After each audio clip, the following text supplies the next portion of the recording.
Hey, what's up there, YouTubers? It's me again, Brian, aka Gamer 55551, and I am back with a My 2 Cent Nintendo/gaming video for this week, for the week of November 1st to November 7th, where I take a look at some of the stories that caught my attention and give you my thoughts and my opinion on them.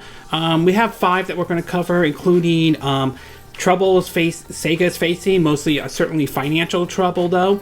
Nintendo releasing their fiscal report, and some pretty positive news where things stand right now for Nintendo. We also have information in regards of usable storage for the upcoming release of the Xbox Series X and S, and even the PS5 as well.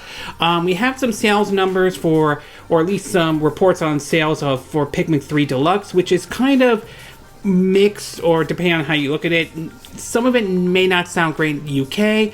In Japan, though, it may have actually done pretty well and all. And of course, EA finds himself, EA being EA, finds himself being fined in Holland, though, over the issue of loot box and everything. And of course, I do want to do my quick My 2 Cent part, but before I do that, I do want to point out, for those who may have saw my video review of Super Mario Bros. 35, when I put the thumbnail up, I accidentally wrote Super Mario Bros. 53 by mistake. That's on me. I should have seen that coming, but I didn't, and so I want to apologize. That mistake's on me and me alone, though.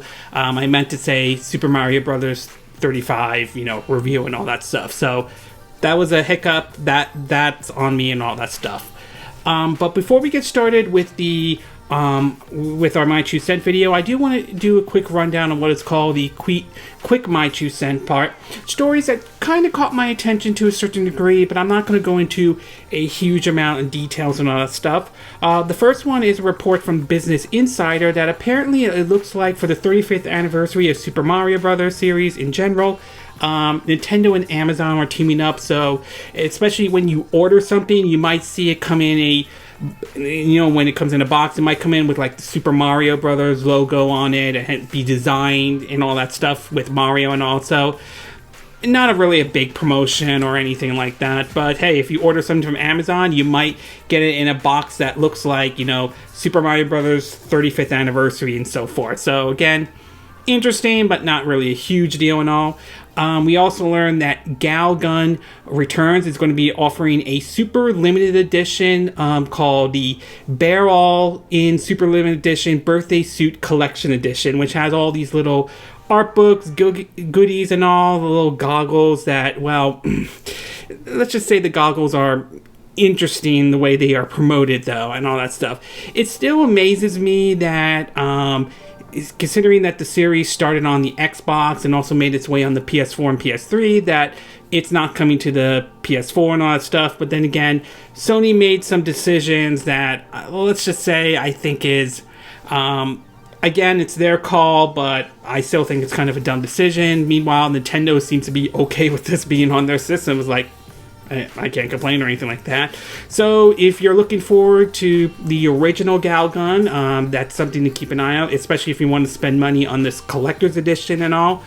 We also learned that basically a sequel, or somewhat of a sequel, for Leisure Suit Larry, called Leisure Suit Larry's Wet Dreams Dry Twice, is going to be coming next spring to the Nintendo Switch. I believe the first one just recently has been out since like 2019. I haven't played it yet. I've heard some reviews mixed back and forth, though, but I might give that one a go and all that stuff. I never played the Leisure Suit Larry game, but I might try and see how this one plays out. And last but not least, though, we learned about that Microsoft spent a lot of time playing in terms of playing like the old Xbox 360 games, backwards compatibility games for the Xbox Series S and X, since that's what they're aiming for with the launch of the upcoming Xbox Series X and Xbox Series S, since they don't have a big killer app title. Halo Infinite was originally supposed to be their launch title, but that got pushed back. So it's very interesting to see how much time they invested on this and all. And being that I've never owned an Xbox before, and I'm planning to get the Xbox Series S pre-ordered, all set and ready to go, it's going to be interesting to see a lot of these games running on the Xbox Series S. See if they made maybe some some minor improvements though, maybe some enhancements, quality of life, some kind of stuff. So, or most likely enhancements, maybe on the visuals, maybe improved frame rate. So it's going to be really interesting, and it's very fascinating that they invested a lot of time in this, to be exact.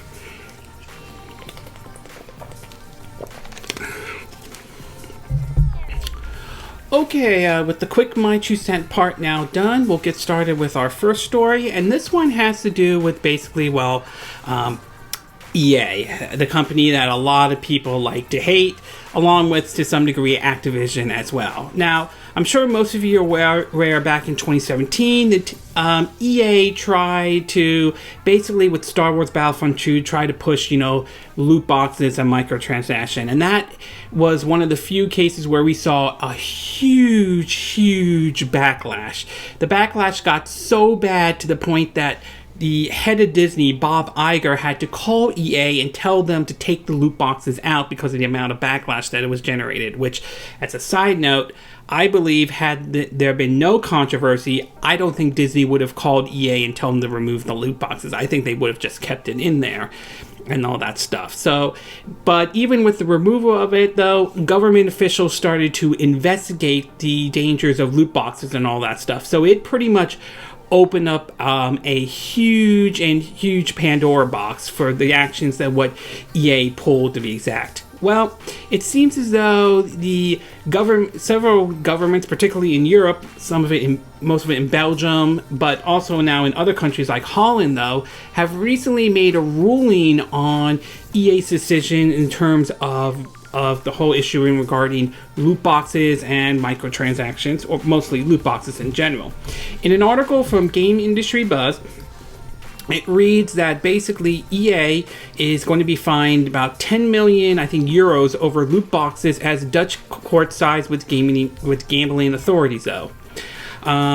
It basically reads that, quote, "A Netherlands district court this week ruled against Electronic Arts in a case over FIFA's loot box, allowing the Netherlands gambling authorities to proceed in fining the publisher 10 million euros, I believe that it is, for violating the country's Betting and Gaming Act. The KAS believe that it is crucial to shield vulnerable groups such as minors from exposure to gambling," the regulators explained. For that reason, the KSA supports a strict separation between gaming and gambling. Gamers are often young and therefore participate suspiciously to develop an addiction. As such, gambling elements have no place in games. The KSA informed developers in April 2018 that it's considered loot boxes violation of the Betting and Gaming Act, giving them 8 weeks to make their games compliant. COMPLAINT. The EA fine was originally posed last October, but EA contested both the fine and the KSA's desire to reveal them to the public. The three-judge panel ruled against the publishers on both fronts, permitting the KSA to leverage the maximum allowing a fine of €5 to Electronic Arts and a second maximum fine to Electronic Arts Swiss SARL to announce them as well. According to the judgment, EA argued that FIFA loot boxes will not be counted as gambling under the Betting and Gaming Act because FIFA Ultimate Team Packs loot boxes don't offer items of value because they cannot be directly converted into money, that FIFA is inherently a game of skills rather than chance, and that there is no scientific evidence linking the opening of Ultimate Team Packs to gambling addiction. The courts was unswayed by those arguments, noting that there are ways for people to profit from Ultimate Team cards that could be valued as nearly as 2,000 euros, and that people can ignore the proper EA gameplay and play the Ultimate Team Pack as their own sort of game. As for the lack of scientific proof, the judge ruled that it's not necessary that every new game chance be proven to cause problems because the Betting and Gaming Act is based on the assumption that the game of chance carries with them a risk of gambling addiction. They also point out to an increasing body of scientific research and experts warning about loot boxes, as well as reports made by the KSA by individuals who have been affected by them, though. In response to the property's defense, the judge noted that the KSA gave EA an opportunity to amend the FIFA game to fix the issue without any sort of sanctions or fine, but the publisher neglected to do so.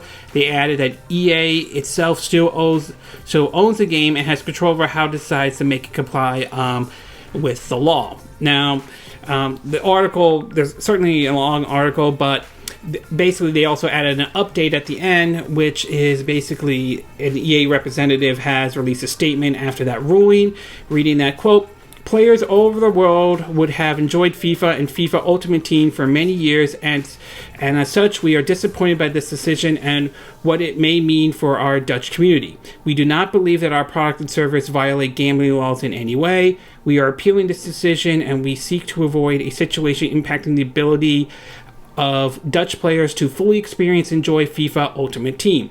Electronic Arts deeply commits to positive play. We seek to bring choice, fairness, and value and fun to all our players in all our games. We remain open to discussion with the Netherlands gambling authorities and other stakeholders to understand and explore solutions to address any concerns." So it's going to be interesting to see what goes forward with this and all this stuff. And honestly, I'm glad this is going after EA and all that stuff. I mean, for years, we saw how a lot of these companies have pushed, recurring user spending and loot boxes and all that stuff. And I think it's time, I'm glad that it's time that we rein them in and all that stuff, though. I mean, we've seen how greedy some of these developers can be. I mean, we saw how Call of Duty, how that got greedy with loot boxes before.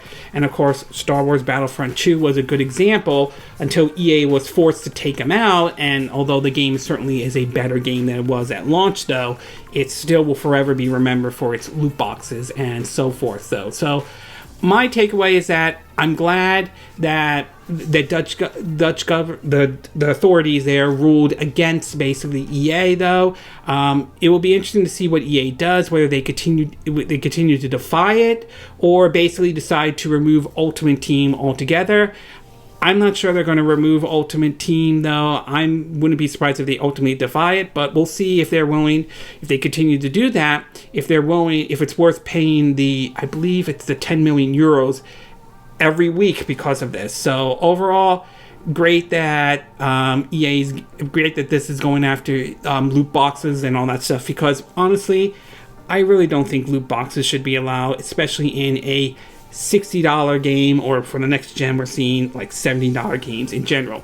Free to play, I'm somewhat a little bit more lenient, but retail games, the answer is a big no right there. Okay, we're going to take a quick break, and when we get back we'll get to part 2, and this one has to do with Pikmin 3 Deluxe and sort of the mixed signal I got in terms of sales, both basically in the UK and in Japan. So we'll take a quick break and we will be right back.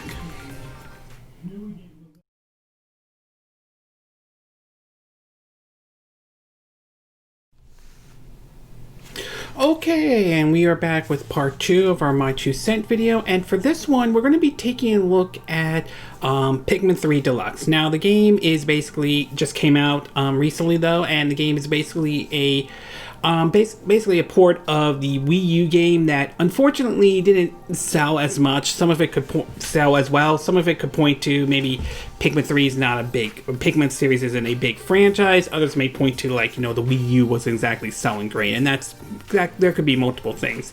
So it was interesting when we learned about that Nintendo was going to be bringing over a port of Pikmin 3 over to the Nintendo Switch. Well, the game has we recently got some word about in terms of how well it did in in both the UK and in Japan. We don't have the NPD charts at this time. It'll be very interesting to see where it places, if it does make it onto the NPD charts, where it does place. But apparently the news is kind of, well, mixed at best.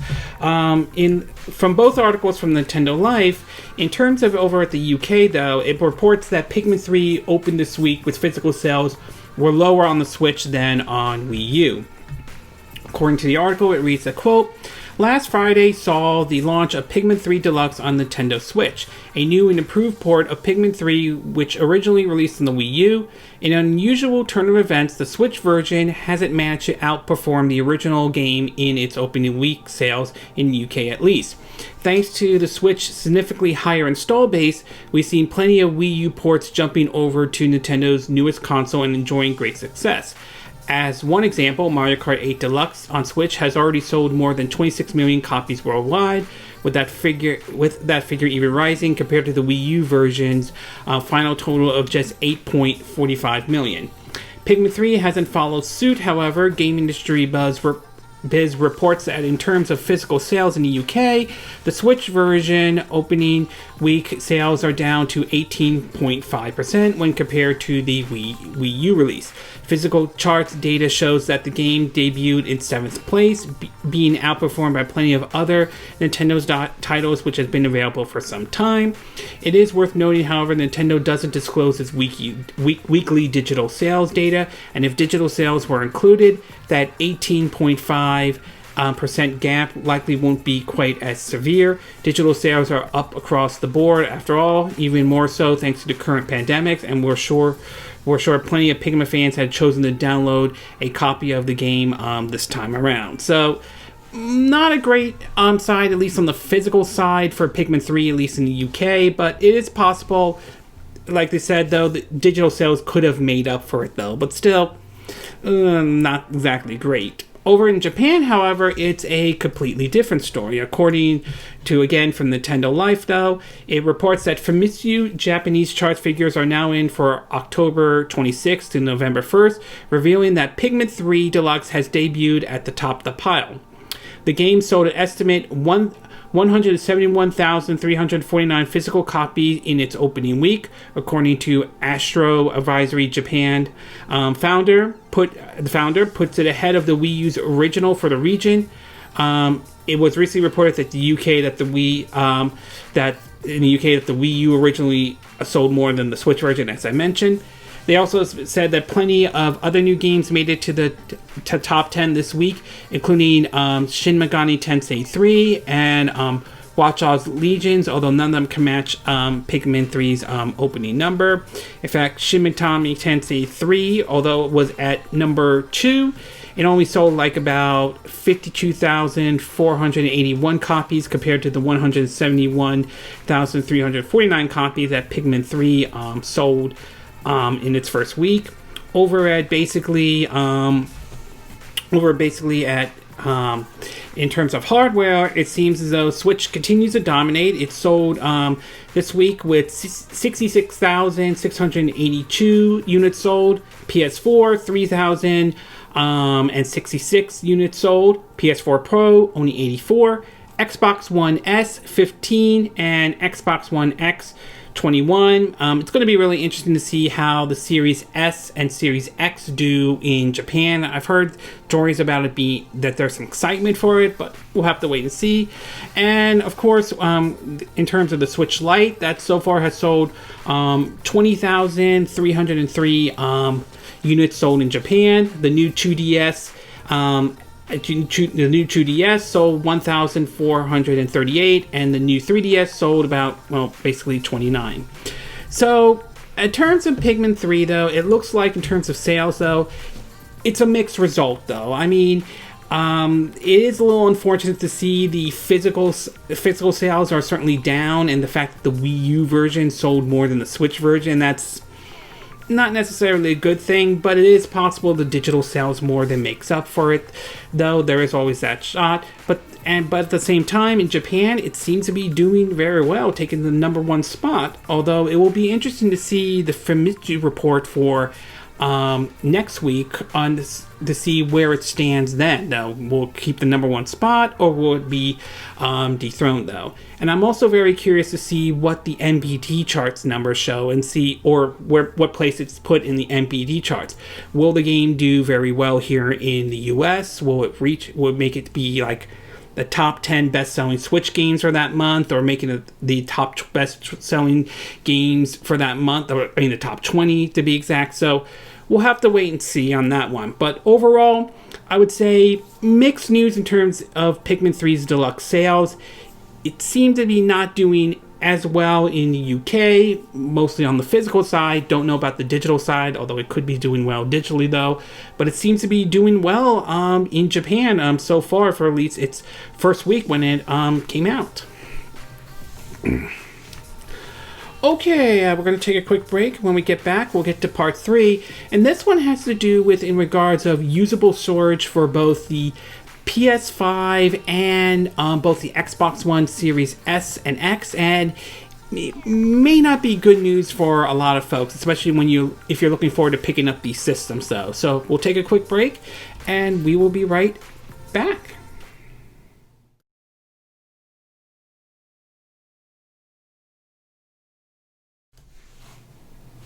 Okay, and we are back with part 3 of our My 2 Cent video, and for this one we're going to be taking a look at basically usable storage, particularly for those who are planning to pick up an Xbox One Series S and X and the PS5. So obviously all of us are looking forward to picking up the next generation of consoles though, especially for those who may have been lucky to pick one up. PS5 has been harder to get though.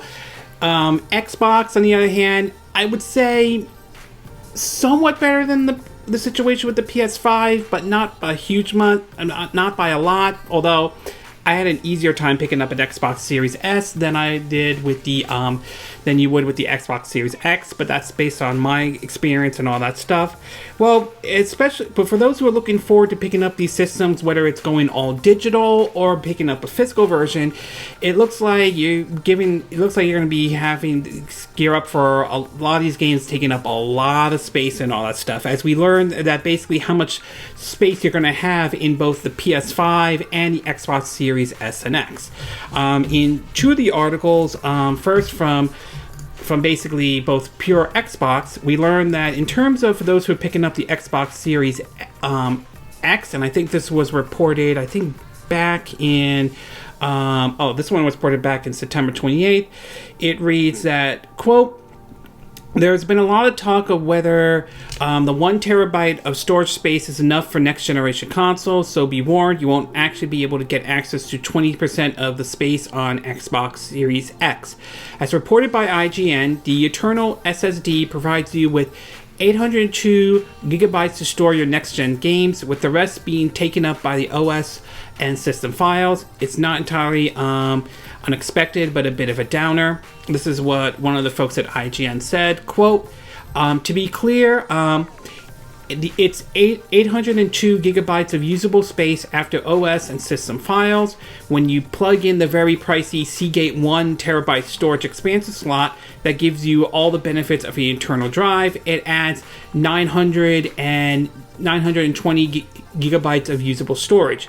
A more affordable alternative is to use a cheaper USB 3.1 external hard drive to store the next-gen games you're not playing and just shuttle them back and forth as you want, then sparing you the needs to download them every single time."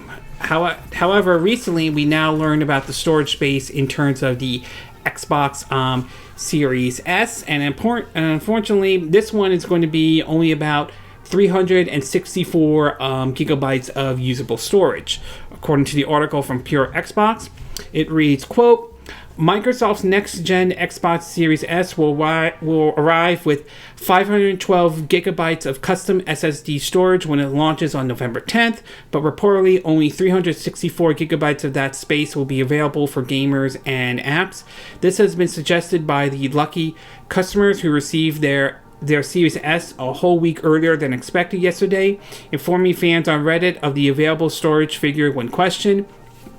It might sound a little disappointing on paper, but it's certainly not unexpected. The original Xbox One featured a similar figure of 362 gigabytes, and the Xbox Series S also faces similar restrictions when it's available space.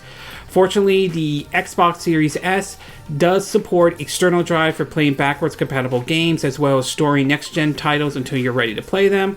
There's also the option of the Seagate 1 terabyte expanding card, which matches the internal drive exactly, although it's costly as much as the Series S itself. I believe the external drive is like around $200. So yeah, it's not it is a little pricey unless you've taken sort of like a layaway approach to pay everything off. As for the PS5, according to GameSpot, it reads that, quote, that PS5 has just over 650 gigabytes usable storage space. After the operating system takes up space it needed, you'll have far less than the rated 825 gigabyte SSD suggested.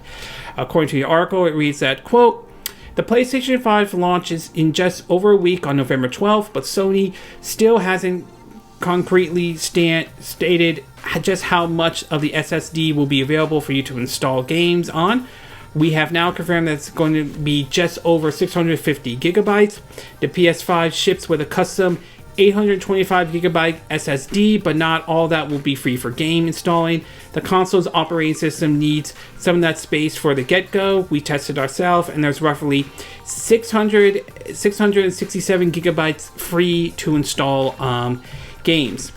That is less than the Xbox Series S, but it was always likely to be the case, considering the PS5's smaller SSD overall, though.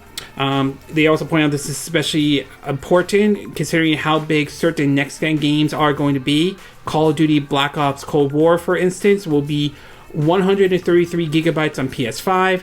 That file size could go larger as its update, though you will be able to install certain modes at a time in order to manage the size, though. And we also learned recently that Sony confirmed that the PS5 won't support SSD storage expansions, at least at launch, although they are saying this is for a future update, though.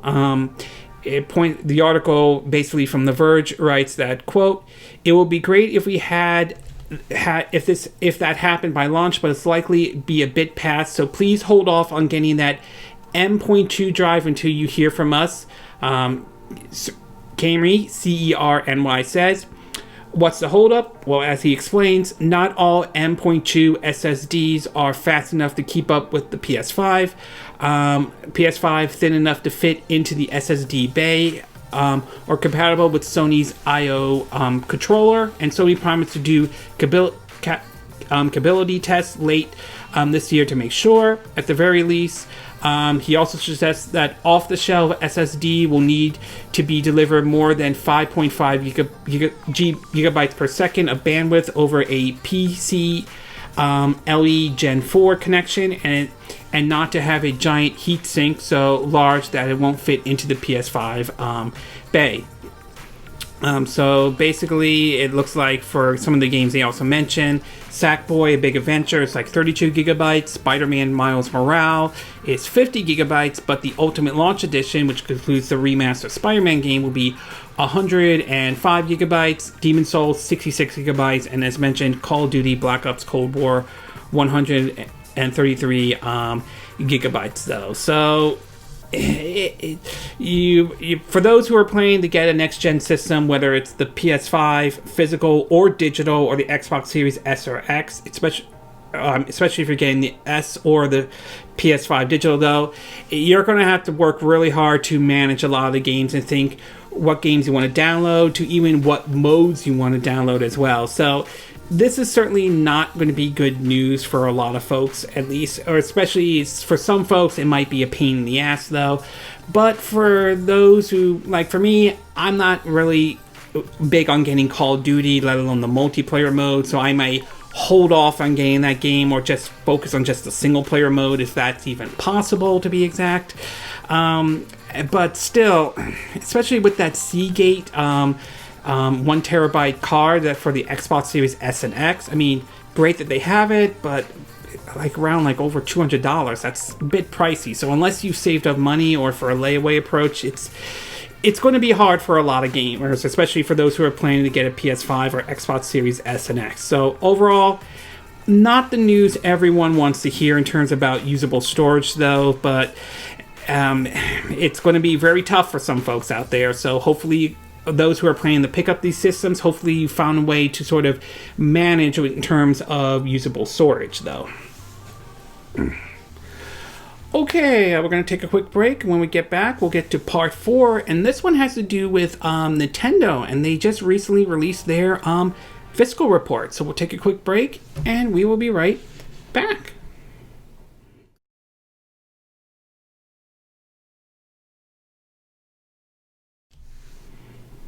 Okay, and we are back with part 4 of our My 2 Cent video, and for this one, we're going to be taking a look at Nintendo, particularly their financial report, and they released a lot of information that certainly has come out, including stuff ranging from that Super Mario 3D All-Stars has sold about 5.21 million copies in just 12 days, so this game certainly is doing very well, despite some people having some criticisms about the quality of the game or something like that, or the way this collection of 3 Mario games were handled and all that stuff. It still managed to do very well.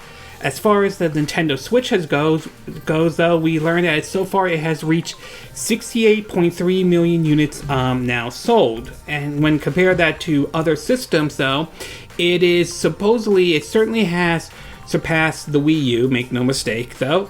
It is definitely has surpassed the original NES.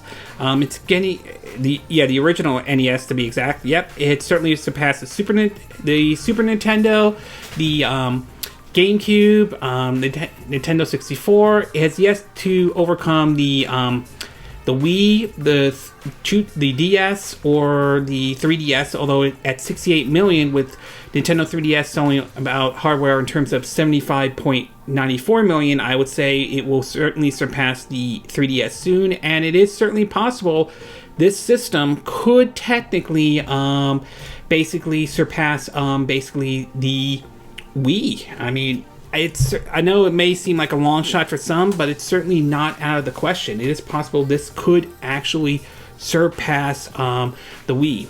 As far as the top games that are being, in terms of the best games that so far have been sold so far, it seems as though that the top 10 that Nintendo has reported are Mario Kart 8 Deluxe with 28.99 million units sold, probably like 29 million.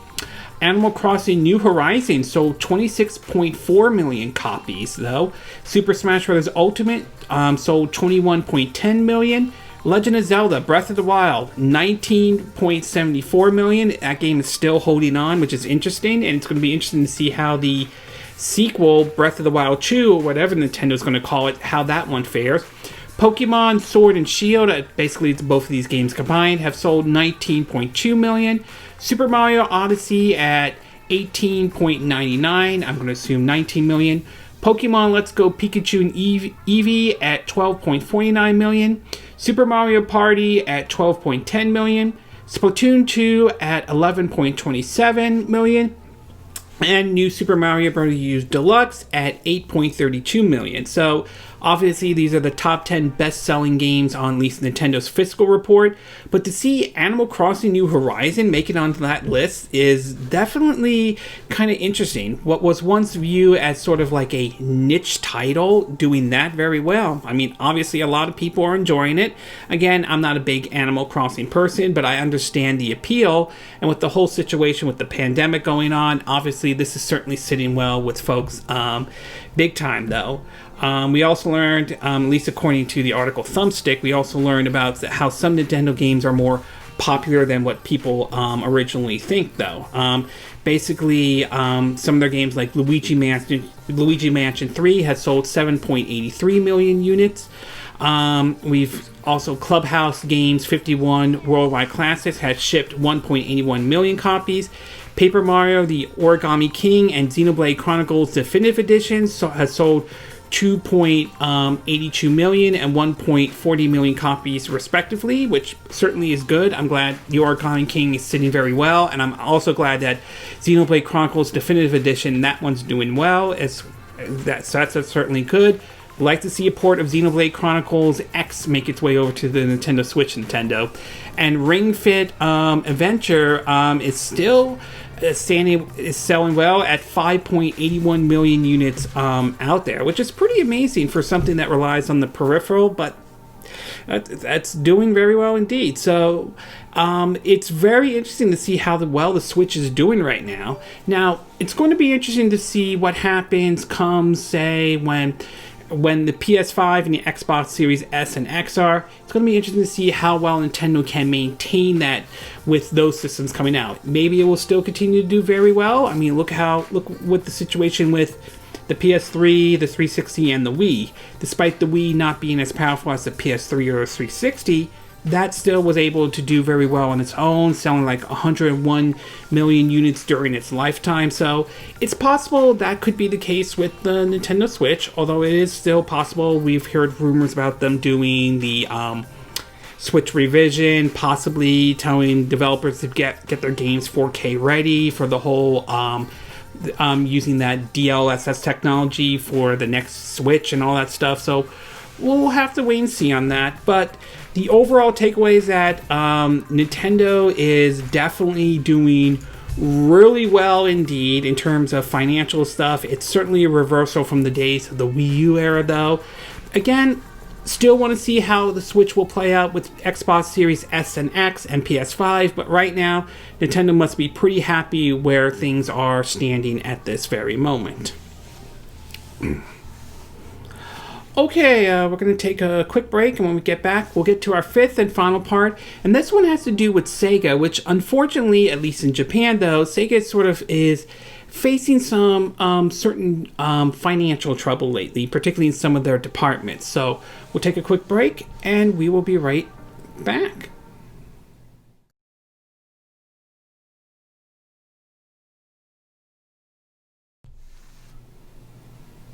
Okay, and we are back with our fifth and final part of our My 2 Cent video. And for this one, we're going to be taking a look at Sega, particularly in the current situation that they are right now, especially with some of their businesses, including their gaming department, particularly on the arcade side. Now, most people will remember at least for my generation, I remember Sega back in the days of, like NES and the NES and Sega Genesis. They would do stuff like Sonic being more hip and cool than Mario and all that stuff, to the whole Genesis does what Nintendo don't and all that stuff. Of course, by the 2000s, Sega decided to leave the console business for good and start focusing on developing games for other systems, and also maybe publishing some titles. And some of the games they put out, we've seen games like Jet Set Radio Future make its way over to the original Xbox. Skies of Arcadia, a remaster version of the Sega Dreamcast one, made its over to the Nintendo GameCube. To even games that they've put out since leaving the console market, like the Valkyrie Chronicle series, one of my favorite series though, with the first and fourth one being my all-time favorite indeed. Second one, didn't agree with a lot of the decisions that they made on that one, and we never saw the third one come over here to the US and all that stuff. Well, apparently it seems that Sega has sort of been kind of hit hard lately though, and recently they're closing down one of their divisions, or at least partially closing down, not completely but partially, in regards to the arcade division, particularly in Japan though. In an article from Engadget, it reads that, quote, "The arcade industry has unsurprisingly taken a steep hit during the COVID-19 pandemic, and that's led Sega to bow out. Eurogamer reports that Sega Samy's holding has sold 85.1% of its Japanese arcade business, Sega Entertainment, to the amusement machine company Genda, Genda. Sega isn't shy about the reason. Its amusement units have been greatly affected by the coronavirus, and it wants a company that can change with the times and reduce its fixed costs. The company still expects to record extraordinary losses as part of its transfer. While there has been some recovery after the initial blow from the pandemic, the situation was still uncertain enough to prompt the sell-off. The arcade won't vanish. Sega told Famitsu in an interview that customers can still visit and that it will still develop arcade games. Genda said it aims to expand the amusement facility business, although it appears Sega plans to turn to turn arcades into fog gaming data center didn't pan out. It's still an end of an era, though. Sega arcades are an iconic part of the Japanese landscape to the point where they appear prominently in games like Persona 5. Sega has already closed its legendary Akihabara, Akihabara building to arcade in August, and it won't be surprising if there's more consolation. It's more consolation. Unfortunately, the gaming pioneer might not have much choice. Arcades, by their definition, involves many people touching the same controller and frequently getting close to each other. None of them will be safe until the pandemic is over. So, obviously, their decision to do this, while it's unfortunate, though, it's clear, though, given the whole situation with COVID-19, yeah, it's not that shocking. On top of that, just to add more to it, though, it seems as though Sega is now asking 650 employees to voluntarily retire and cut executive salaries, though. From Nintendo Life, it reads that, quote, following this week's news that Sega Sammy is set to sell the majority of its share in Sega Entertainment, the company now announced that it's asking 650 employees to voluntarily retire and will slash the salaries of top executives.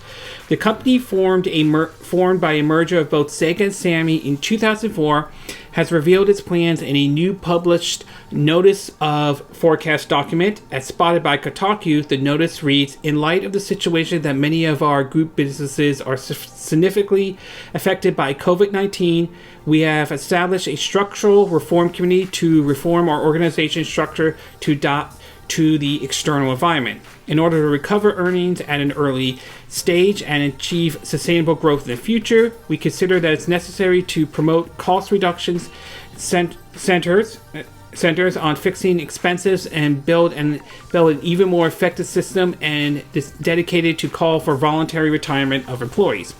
This call for voluntary retirement has been issued to a total of 650 full-time employees and contract employees asked for a retirement date of February 28, 2021. Those who choose to take the option will receive a payment of extraordinary retirement allowance and redeployment support. As noted above, though, it's not just the employees who have been affected. The document goes on to say that companies' representative directors' monthly salaries will be cut by 30%, with the senior executive vice president and senior vice president also getting 20% and 10% monthly cut respectively. These changes will be in effect from November 2020 to March 2021. Speaking about its future, Sega Sammy says, we expect record approximately loss of 10 billion yen as extraordinary losses, structural reform expenses in fiscal years ending March 2021. So, yeah, very tough times for a lot of companies, especially with COVID-19 and the pandemic going on. But yeah, I mean, it really sucks to hear what's been going on. I mean, especially with, ranging from their arcade business to hearing all those employees, 650 are voluntarily to, retire and all that stuff. I mean, it does sound like they're going to help them, help them try to get jobs someplace else, though. And it's nice that a lot of these higher ups are also getting a pay cut and all that stuff out of this. So it's certainly nice that they're doing that, but still, it does make you kind of wonder about the future of Sega, to be exact. I mean, could we see changes such as maybe like have their Aulx games, maybe Aulx be sold off, or maybe change it to the fact that maybe we shouldn't have just Aulx games on just PS5 on the PlayStation brand only. Maybe we should look at, say, I don't know, the Switch or Xbox or anything, or Xbox Series S and X. I mean, they put Persona 5 on Steam and supposedly that did very well at all. Or could we see a situation where basically Sega itself could be sold? I mean, many people believe those rumors about Microsoft buying Sega, that could happen. Or personally, I think it should be Nintendo, but that's my opinion, to be exact. But overall, a very tough time for a lot of people, especially with the pandemic.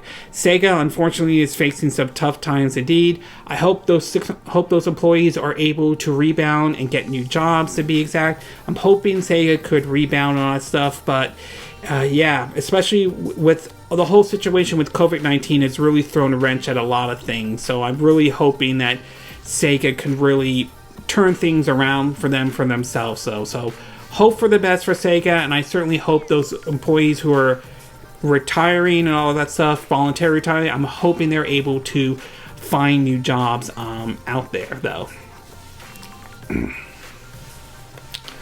Okay, this concludes this My 2 Cent video for this week. And again, these are my opinion. What are yours? What are your thoughts about EA being fined by the Dutch government over, loot boxes, particularly with FIFA Ultimate Team, though?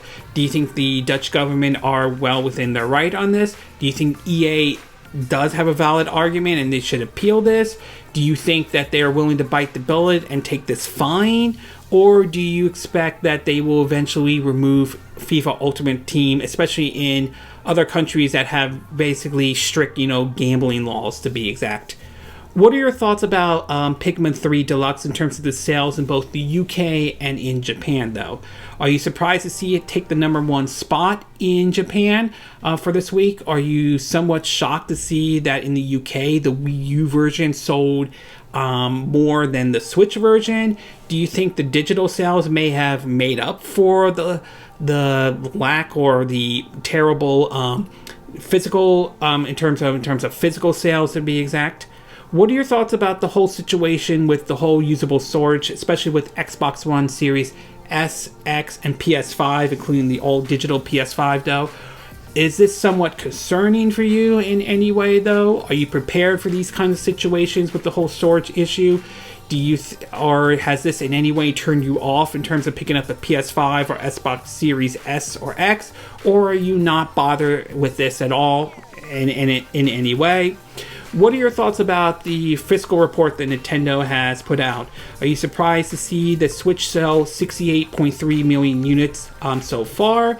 Do you think it will reach or maybe surpass the Wii's lifetime sales, to be exact? Are you surprised to see Super Mario 3D All-Stars selling very well and all? Are you kind of surprised to see Animal Crossing New Horizon do actually that well indeed? And what are your thoughts about the whole situation with Sega in terms of closing their arcades in Japan and laying off about, I think, 650 employees, though? Are you kind of shocked? Are you kind of disappointed but not shocked, considering the whole situation with COVID-19? Do you think this layoff could mean that could spell the end for Sega in any way? Do you think it's possible Sega will be bought maybe by Microsoft or another company? Or do you think Sega could technically turn the situation around for them? Do you agree with what I said in this video? Do you disagree? Do you have a difference of opinion? As always, sound off on the comment section below. Let me know what you think. And if you like this video, I hope you hit the like button. I would appreciate it. And I hope you do subscribe to my YouTube channel. If you do, make sure you hit the bell icon for notifications of any new videos I put up. Also, feel free to share this video if you want to, and feel free to donate to my channel if you like. You could do it through PayPal Me or Patreon. Links will be in the description of this video. And I will see you again next time when I do another video. Hopefully that'll be soon. Until then, from Southern California, wish you all a good day then. Bye!